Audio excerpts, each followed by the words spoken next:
Huli ng mga otoridad ang isang drug dealer matapos itong makuhanan ng mahigit 1.2 milyong halaga ng pinaghihinalaang shabu sa isang bypass operation na isinagawa sa Sitio Puntod, Barangay Mambaling, Cebu City, alas 10:50 ng gabi nito lamang nakaraan.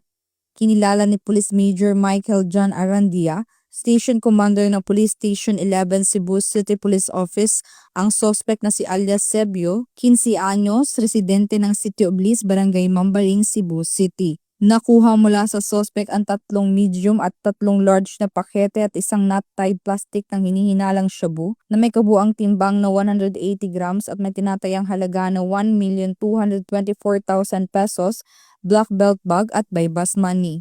Kasalukuyang nasa nasabing tanggapan ng suspect para sa dokumentasyon at tamang disposisyon. Patuloy ang determinadong kampanya ng kapulisan ng Cebu City laban sa iligal na droga bilang bahagi ng pagsuporta sa adhikaing magkaroon ng ligtas at maayos na bagong Pilipinas.